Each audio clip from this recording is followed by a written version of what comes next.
मित्रांनो, जेव्हा आपण आपल्या ब्लॉगसाठी एखादी पोस्ट लिहितो, पोस्ट लिहिल्यानंतर ती लिहिलेली पोस्ट Googleमध्ये कितव्या नंबरवर रँक झालेली आहे, त्याची माहिती आपल्याला कशी मिळेल?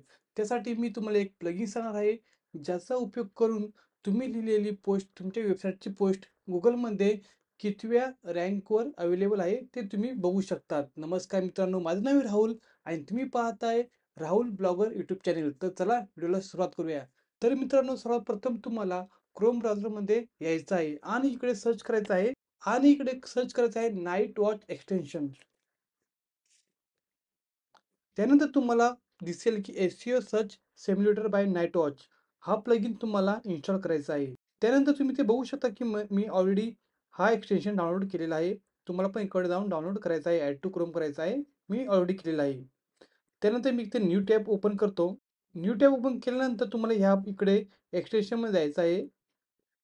त्यानंतर इकडे खाली यायचं आहे आणि SEO सर्च सिम्युलेटर बाय नाईटवॉच इथे जायचं आहे.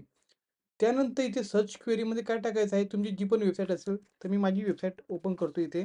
तर मित्रांनो, माझी वेबसाईट ओपन केली, तर तो वेबसाईटचा जो URL असतो, जी पोस्ट असते, त्याचा URL तुम्हाला कॉपी करायचा आहे आणि इथे टाकायचा आहे. फाइंड URLमध्ये टाकायचा आहे.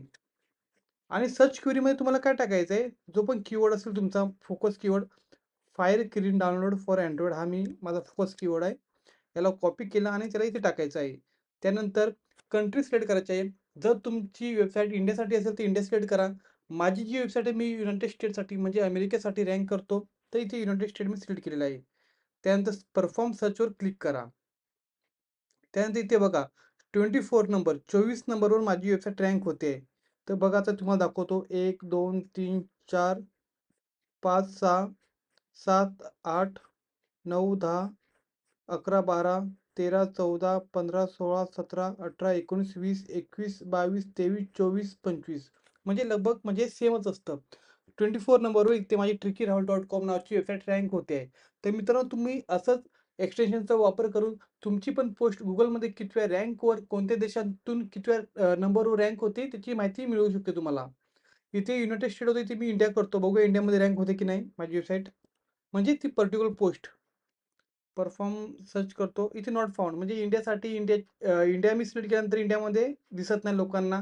कारण माझे जे पण कीवर्ड्स असतात ते मी अमेरिकेला टार्गेट करतो. कारण तुम्हाला माहिती आहे की टियर 1 देशामध्ये, कंट्रीमध्ये तुम्हाला CPC जास्त मिळतो, RPM जास्त मिळतो, जेणेकरून तुमची अर्निंग जास्त होते. इंडियामध्ये CPC खूप लो असतो, त्यामुळे तुमची अर्निंग होत नाही. जर तुम्ही इंटरनॅशनल ब्लॉग बनवला तर त्याची अर्निंग खूप जास्त होऊ शकते. मित्रांनो, व्हिडिओ आवडल्यास व्हिडिओला लाईक करा आणि चॅनल सबस्क्राईब नक्की करा.